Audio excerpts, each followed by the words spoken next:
Good evening, this is Stormcast from Stormcast's Comics Collectibles, and today I'd like to talk about the three-part Dark Knight over Metropolis. It takes place in Superman 44, Adventure Superman 467, and Action Comics 654. This is set out in the post-crisis universe. This is set post-crisis, and it's where Superman and Batman become almost friends. Now, Superman and Batman did meet during Man of Steel, and that laid the foundation of how they were both initially standoffish. This is post-crisis, and they were, at this point, rebuilding the universe. So, I want to talk about Dark Knight over Metropolis, but first, we're going to start with Action Comics 653, because as much as it's listed as a 3-book story, it's actually a 4-issue story.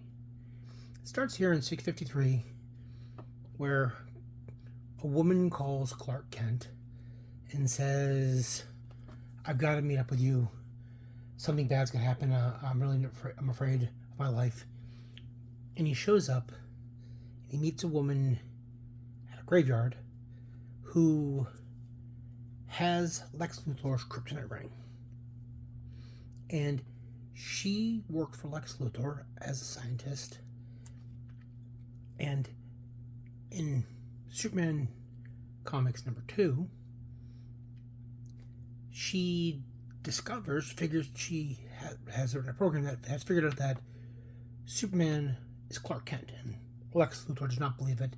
So he fires her, destroys all the evidence, and basically blacklists her. So she eventually doubts, and before she was removed from the building, she managed to take away some of the evidence, and later she breaks in and she steals a kryptonite ring because she needs to prove, at least to herself, that she's not crazy. So she calls Clark Kent, leaves a message. He flies over Superman, changes over, goes and talks to her, and in the end, he opens a costume, and he confesses to her, yes, and then he collapses, and she's concerned that she's killed him and runs off. And then she ends up dropping the ring, and then is killed by a couple of street punks. Now, that's the setup. For the story, it starts off that this story, Morgan Edge, who has ties with W Planet, the news station, has been found out that he is actually working for Intragang. And Catherine Grant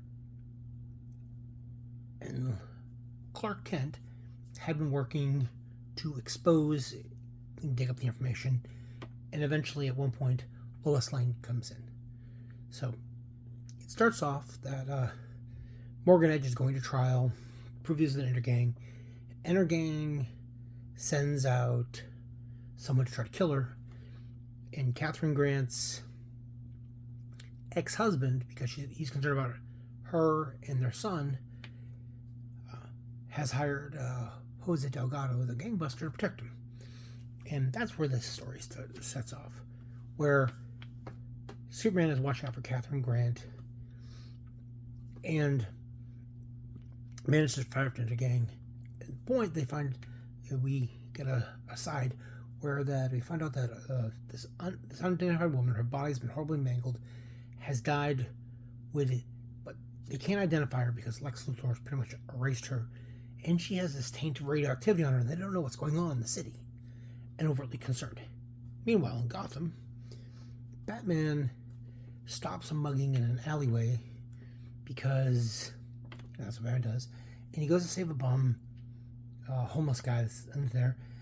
In the process, the man ends up dying, but he has a box of keepsakes, and inside it, he finds this ring that it's got this huge radioactivity, And Batman goes through it and figures out that Eve has come from Metropolis.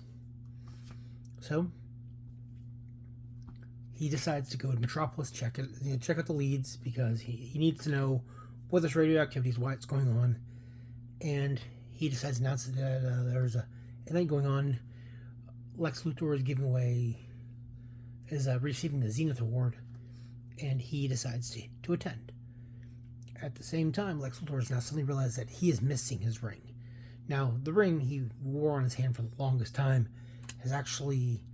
The radioactivity is lethal to Kryptonians, but after a long enough exposure, it can cause cancer in humans. And Lex Luthor eventually loses his hand to cancer and has a cybernetic hand put on instead. So for his right hand, he has a cybernetic hand. And he's trying to figure out what's going on, because there was, a month earlier, a break-in to LexCorp. So he knows the ring's missing. He doesn't know who took it, and because he's so good, he doesn't even remember the doctor. So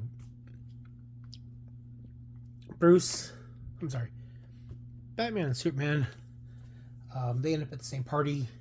They fight off Intergang, and Batman is checking the city. He's trying to figure out, and he finds evidence that this beaten up woman, they have no idea who she is,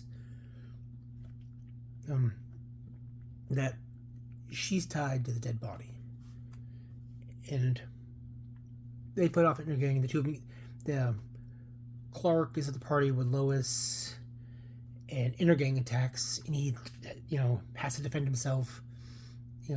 He changes Superman, and Bruce Wayne is there, and he also gets there. They both fight. They're off Intergang, but during the time when Intergang is attacking the party, trying to kill Clark and Lois, Kent and Lane. Intergang manages to capture Cat Grant, and looking like they've killed Gangbuster. So, issue 3 of the thing, Deadly Covenant, is they managed to beat off the Intergang villains, drive off the Intergang villains. Sorry, and they salvage Jose Delgado. They found out that he's not dead. They thought that as the buildings collapsed, superhero Locke jumps out the window and saves. They manage to track down they catch the villain called Chiller and Shockwave confesses where they go back and they stop and they defeat Intergang, and Mannheim, the leader of Intergang, decides that in the end, Morgan Edge is just going to have to pay for his crimes. Nothing can do about it. They tried to brainwash her. They tried to threaten her. They tried to bribe her. And when they tried to brainwash her, and all it did was cost them more resources. But as that gets wrapped up, the important part is Batman tracks down the woman who's died, and he finds out that it's back to that lady scientist, and he leaves an address for Superman to come to, and they discuss, and Batman says, she figured out who you were. Don't touch anything. The people who mugged her were smarter than the average muggers. They took her purse, found her ID after killing her, found out where she lived, took the keys, went back, and broke into the house and stole a few things. The evidence is there, he says. But on the other hand, he says she left her diary behind, or she telex everything, and she leaves evidence. There is a Ma Kent's photo album and a few other things. And he tells Superman, he's like, we can anonymously report this to the police. But you want to remove this bit of this evidence so the police don't figure out. So they find out who she was, and they find out who the lady was, and Superman and Batman gives Superman in the kryptonite in a lead box the kryptonite ring, and says he's honorable. They want to lie to you. I've had it all along, and here it is. Sorry about that. So they find the evidence, they manage to track down the people who killed her, and that gets resolved. And Morgan Edge gets arrested.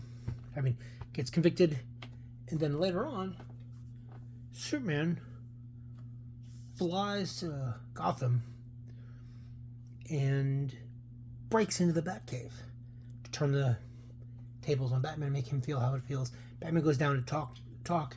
In the end, Superman gives him the kryptonite ring and says, I feel we could almost be friends. I can trust you.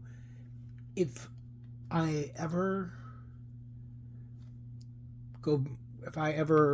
become a danger, if I ever go off the rails, I want someone that I can trust who can stop me. And that's how, pretty much after that point on, they become closer friends and allies in post-crisis. A lot more goes on. I don't want to give all kinds too much of everything. It's a fairly decent story. Jerry Ordway, Dan Jurgens, Roger Stern are the writers. The art was pretty decent. It's a good story. It is something, honestly, that most people don't look back at stuff in the early 90s. This is off 1990, and don't often look at these things because they're looking at silver, early bronze, gold, or are more modern stories. But these were some really good stories. These were some really good books. And honestly, they're not that expensive. Took me a while to complete getting this set because honestly, it was costing me more to buy this one issue than it was for shipping. I bought a lot of books, which came with the first part of the Action Comics. Some of the things I did a short on that. But there are some good stories before they decide to kill off. It doesn't have the Superman triangle on it yet, the Superman shield on it with the numbers. But these are some good stories. There's good work, nicely done. They're fun reads. And this Superman run was started by John Byrne. It's pretty good. There's some good stuff in here. Eventually we get to Panic in the Sky, War World, Mongol. But I just wanted to talk about it real quickly. Said it's like I said, it's it's 1990, but they are fun reads. There's good art, and it was really good story writing that isn't unlike now how everything is so bogged down with so much history.